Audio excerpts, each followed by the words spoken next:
we're going live.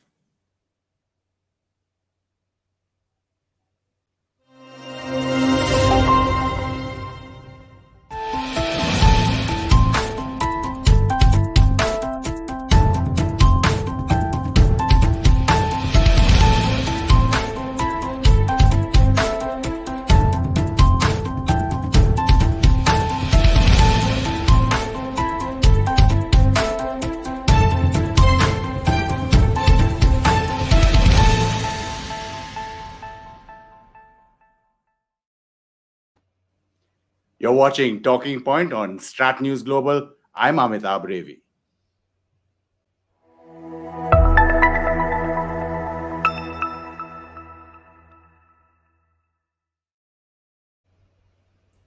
Joining us from Japan is Professor Tomohiko Taniguchi. Professor Taniguchi is an ex-special advisor to Prime Minister Shinzō Abe's cabinet and is also a professor at the Keio University. Professor, thank you for coming on StratNews again. It's a real pleasure to see you after a while. Thank you very much for having me again. And I'll do this again and again and again. It'll be our pleasure. Also joining us from the capital is your Admiral Raja Menon. He's been Assistant Chief of Naval Staff Operations and is a current advisor to the Indian Navy on Maritime Strategy. Admiral, great to see you after a bit.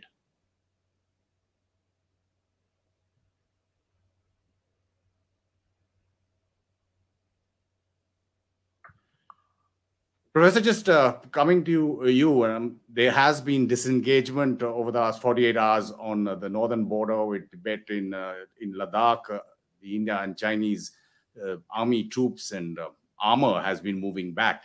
But despite that, because of what we know about China's behavior on various dimensions, it isn't time to let loose the screws in terms of pressure, right? And I'm just referring to the Quad and a proposal that seems to have come from the Biden administration for a Quad summit, which would be a double step up from the foreign ministerial level, because initially we thought it would possibly move to a 2+2, like India has with many other countries, including the US, of foreign ministers and defense ministers, to move to that. But there is this proposal which both sides haven't commented on. Do you think a summit is necessary at this point of time, and why, Professor? It is not unnecessary. Perhaps depending on the country, there may be a level of hesitation or reluctance, but that's actually an ultimate goal for the moment for all four nations to seek. So why not having that sooner rather than later? In fact, the Indian Foreign Ministry spokesperson at his weekly press briefing was also hesitant in terms of defining any kind of movement on a Quad summit in terms of heads of government. He was mirroring what the Biden administration spokespeople had also been saying over the last few days. Let's just listen to Ned Price, the State Department spokesperson. Right. It's just a second, Professor. I just going to play out what the U.S. position is officially.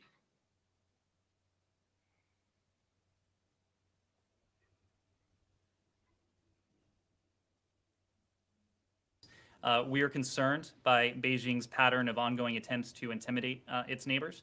As always, we'll stand with friends, we'll stand with partners, we'll stand with allies to advance our shared prosperity, security, and values in this case, the Indo-Pacific. A very quick one.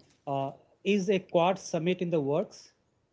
So we don't have anything to announce at this time.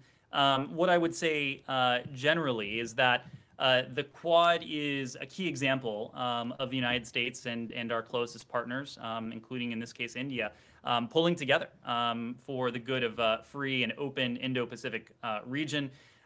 We view the Quad as having essential momentum and important potential, and that's why we're going to build on it by deepening cooperation on areas of traditional focus, and that includes maritime security, while also working closely with Quad partners to confront some of the defining issues of our time. Admiral Menon, hedging of sorts there, even though we do know that there have been reports that there's a proposal from the Biden government for top-level summit, even if it's online. Professor saying that it's not necessary. What is your view?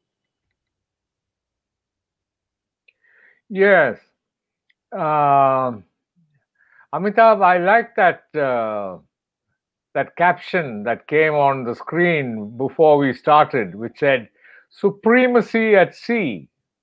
Now, as far as I can see, this Quad at the moment is a diplomatic coalition.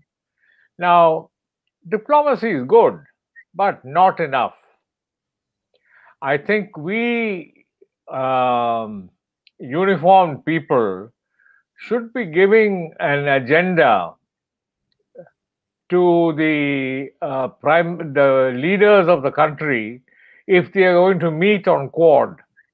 And the first issue that I would like to raise is, I think we should move away from this free and open Indo-Pacific, because when we maintain a free and open Indo-Pacific, we are assisting China.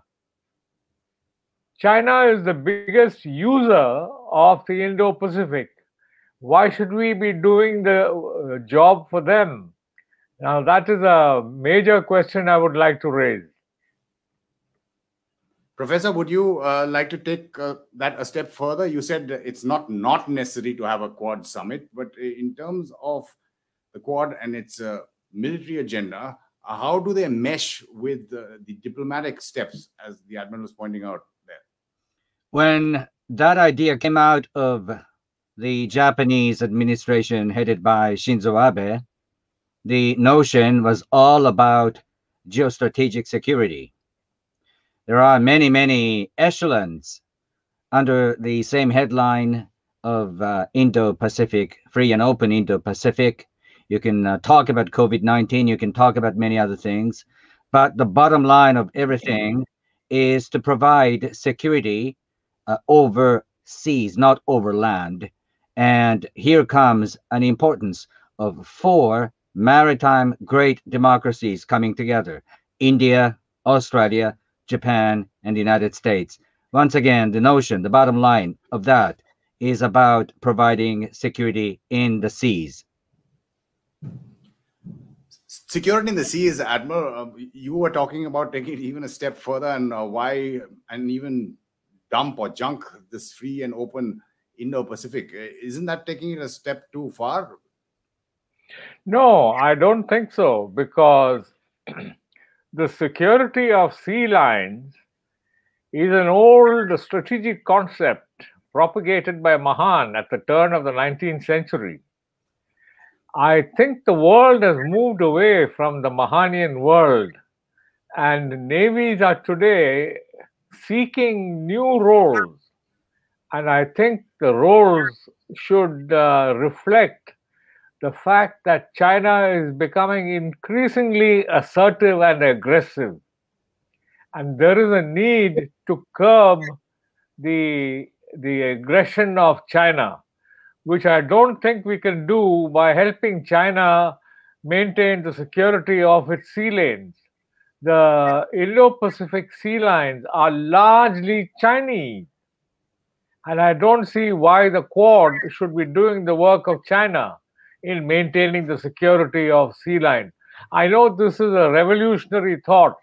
I have raised it earlier in the United States and found no takers, but I am not giving up. Well, may I just respond to Admiral's question? Please. It's very much a well-crafted rhetorical question. The United States is going to lose its freedom of navigation once East and South China Seas have become Chinese lake. And for the Indians to approach the Pacific, the same goes, because the Chinese naval power is building its projection capabilities in the Western Pacific and beyond, and into the Indian Ocean as well. So it is not for the sake of the Chinese, it is for the sake of us maritime democracies that we must maintain closely knitted Quad relationships with a sharp focus on each country's naval power. Admiral, you're saying that there were no takers in the US. We're playing some of the statements that have come out of late from the Biden administration. Yeah. China task force has also been set up. The conference in Washington in early 2019, it was organized by the Office of Net Assessment on what are the consequences of China taking over the hegemony of the world from the United States. What are the downstream consequences? And I said that we need to move away from the Mahanian concept of defending sea lines and craft a offensive, punitive strategy which will bring the hegemon to toe the line of a rule-based order in the world, which I don't see China doing when it tries to take over the hegemony from the United States. That is what is worrying, because after all, it is aggression in the South China Sea, it is supporting the coup in Myanmar, it is supporting the breaking of the nuclear agreement in Iran, it has killed our soldiers on the Himalayan border. So we need a punitive strategy. And that, I think, can come only if we review the free and open Indo-Pacific, particularly the Indo part of it.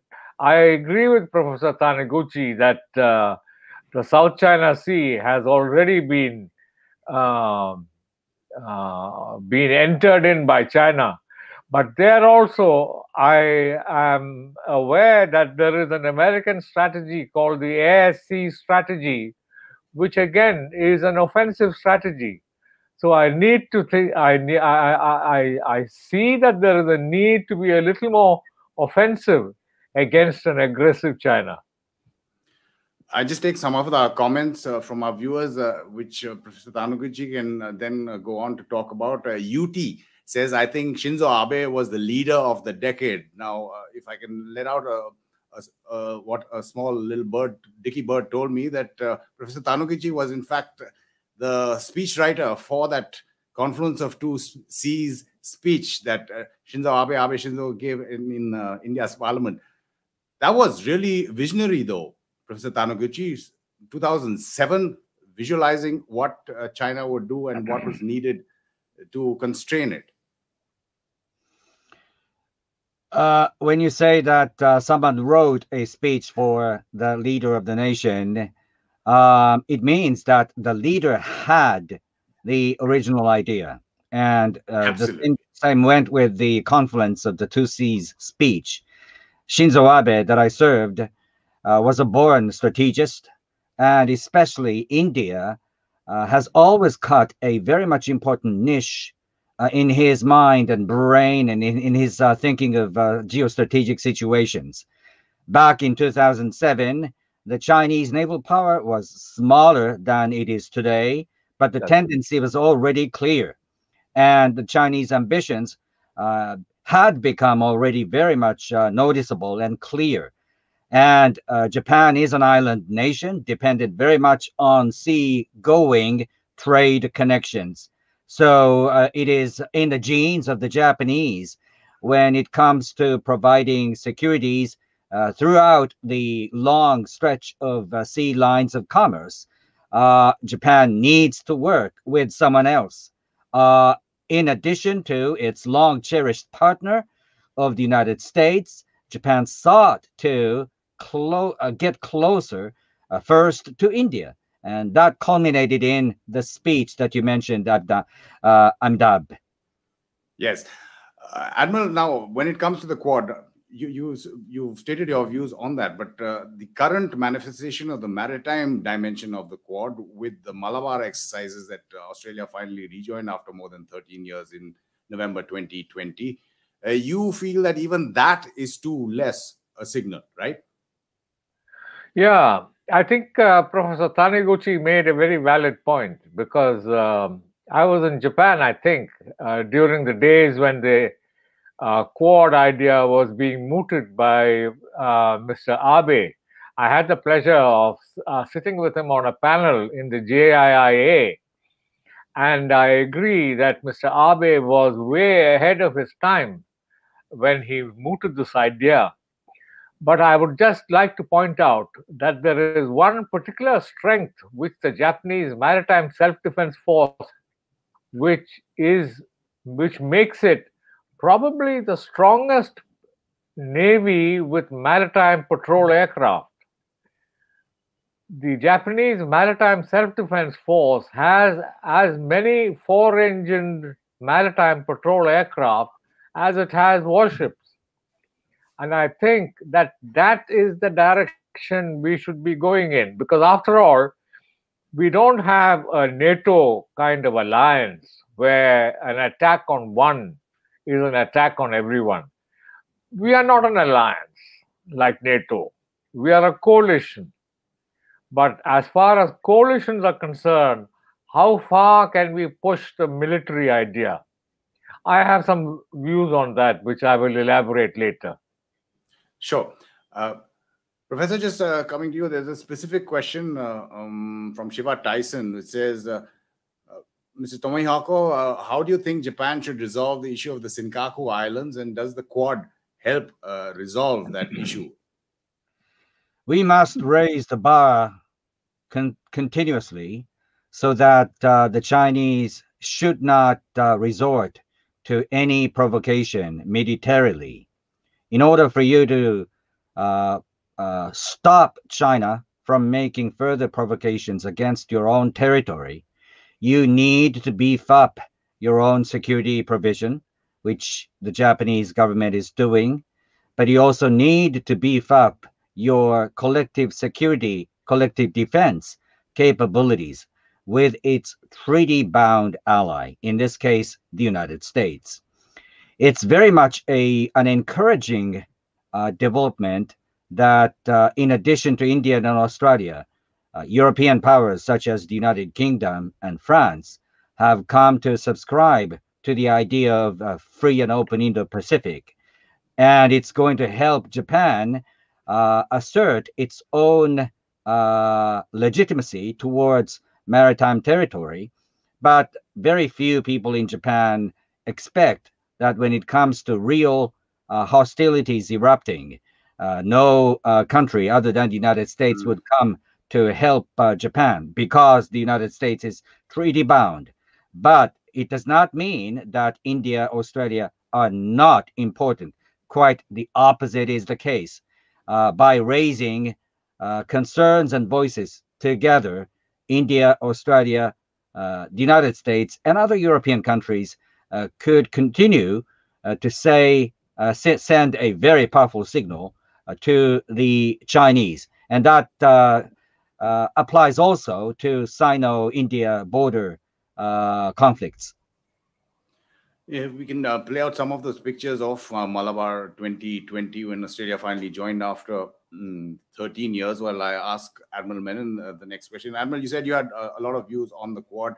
You, in a recent article, also went back to the 1960s and said, during the Commonwealth exercises, there were about 35 vessels. Here, you're only talking about 8. So what kind of a signal is that really sending out to the Chinese? Well, Malabar is good. It's a fine way to go. But I just want to point out one thing, and that is that when I was a young officer with only 2 stripes on my shoulder, I last took part in the Commonwealth naval exercises. Of course, the Commonwealth is almost defunct now.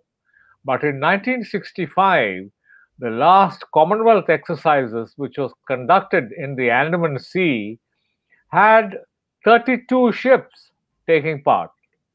Now, that is a sizable number of warships to demonstrate resolve. Passing exercises like we are doing now with 5, 6 ships or 8 ships, it does not create turbulence in Beijing. What we need to do is to affect the decision-making process in Beijing. And if we are going to do exercises, we must field 30 or 40 ships. And I must point out that Japan, India, and Australia together muster 88 major combatant ships, whereas China has only 82 major combatant ships. So this is not a far-fetched idea, but we need to transit from pure diplomacy to military action. A transition from pure diplomacy to military action. Professor Taniguchi, now when you mentioned Japan and the US being treaty allies, I'll also pull out two statements that have recently been made. One was between the Foreign Minister of Japan, Toshimitsu Motegi, and Blinken, the Secretary of State, where again he reiterated the Senkakus following within the scope of Article 5 of the US-Japan Security Agreement. That's one of the statements that came out. And also a US-Philippines statement soon after that, if I can pull out. That's between the new Secretary of Defense, Austin, and the Philippines Defense Minister, where again, the US commitment to the US-Philippines alliance and mutual defense treaty and visiting force agreement was highlighted. Professor Taniguchi, in terms of the Quad, like you're rightly pointing out, as Admiral is also pointing out, it's not a treaty alliance. How does that move forward? We've seen it move a little bit in the last year or so, more than it was doing over the last decade. But how do you visualize the Quad moving to institutionalize some kind of a framework, if not alliance? Certainly, it's better to give concrete institution to Quad, but there are many other things that we should do. In the 21st century warfare, cyberspace and outer space are as important as sea space. And it just so happens India, Japan both have advanced space technologies. And the United States is always a leader in this field. And in terms of intelligence collection, I think there must be much, much more room for cooperation among these four nations. So it's important for leaders of four nations to get together on a regular basis with an eye toward sometime in the future institutionalizing Quad. But it's far more important for practitioners on cyberspace, on outer space, on military intelligence to constantly meet together among the four nations and exchange views and ideas so that four nations could work cohesively. And do not forget, China has neither alliance partner nor friend. It is an isolated, big power. It feels alone. So India, Japan, the United States, and Australia, the UK, France could jointly send a powerful signal to the Chinese. You cannot do everything on your own will. Cannot do everything on your own will, and there's no doubt that there are other dimensions, like Professor Taniguchi pointed out, space, cyber, even talking about supply chains, economics, that has to be factored in. It's an all-government kind of approach. But Admiral Menon, again, on the Quad, how would you like to see it move forward? Should there be a headquarters, whether it's in the Andamans or elsewhere? How do you see the maritime dimension of it necessarily moving forward? I would like to make a specific suggestion on what the Quad can do within the limits of a coalition and not an alliance. One thing I would like to see is the Indo-Pacific divided into 4 areas of responsibility among the 4 Quad countries for maritime patrolling. And although we cannot call upon each other during hostilities, during times of alert, these 4 areas should be patrolled by the 4 countries. I broadly have an idea that Japan will manage the northern part of the South China Sea. The Americans will manage the Pacific coast of China up to the Malacca Straits. The Australians will manage the Malacca Straits, and the Indians will manage the Indian Ocean up till Diego Garcia. Maybe we will need another squadron of American maritime patrol aircraft to be stationed in Diego Garcia or Salala. That is something we should be thinking about. But when the prime ministers of the Quad countries meet, the military should give them a clear agenda on how maritime patrol can be subdivided for responsibility in the Indo-Pacific area between the four countries. I mean, you cannot patrol 365 days a year. You will run out of aircraft running hours. So when the alert is sounded, like for instance during the Himalayan crisis, then the Quad countries should alert their maritime patrol aircraft and start patrolling the area so that China understands that it will lose the battle of the first salvo, because maritime air will give the Quad countries advantage in over-the-horizon targeting.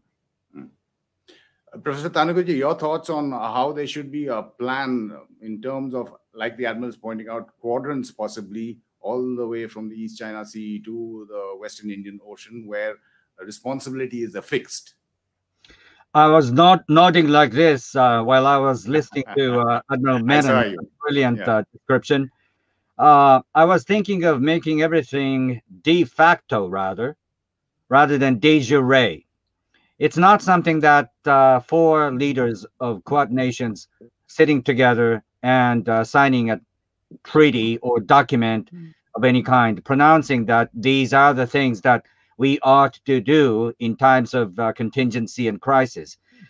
What's important is for us to develop a habit of cooperation by seamlessly working together all the time. And I think that's something that four nations, especially for militaries, have got to do from today.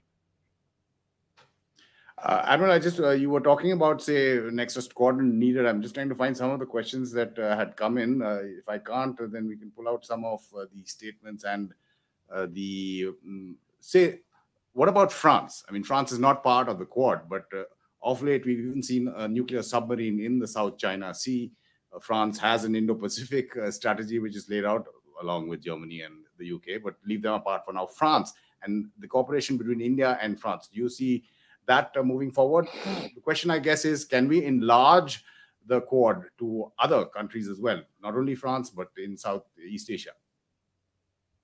I don't think that the Quad can be enlarged, but what can be enlarged is Malabar. France can certainly be invited to take part in Malabar and bring heft to the Malabar exercises. Why don't we invite the UK with its new aircraft carriers to also join Malabar? And we used to have exercises in the 1960s that used to last 4 weeks. And it ended in the actual firing of ordnance. Now, that is what we need to look at. We must strategically have an objective, which is to make the Indo-Pacific dangerous for Chinese warships. At the moment, it is a benign area for Chinese warships. That's not what we should be doing. We should make it clear that the Indo-Pacific is an area of imminent danger for Chinese warships. And that is why I suggest that the Quad should be limited to the Quad as far as maritime patrol is concerned. Professor Taniguchi, if you want to take that, I didn't mean enlarging the Quad, but I meant enlarging the scope of more countries working together with a similar objective. UK was mentioned. I do know the carrier, the new carrier, will be going to Japan when it first sails as well. How do you look at both the former big powers, UK, France, and other navies in Philippines, Indonesia being involved as well? A flag that India, Australia, Japan, and the United States could jointly hoist is a flag of values, democracy, respect for human rights, and respect for the rule of law. And who else could join hoisting the flag together? The prime candidates include European nations like the United Kingdom, France, and possibly Germany as well. For that matter, the symbolic importance of such countries as the UK and France matters.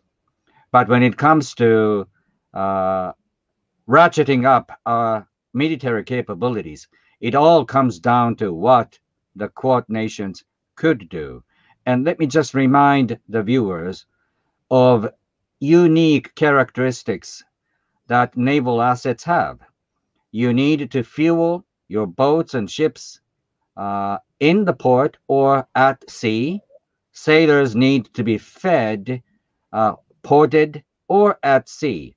So naval power, naval assets must be on site.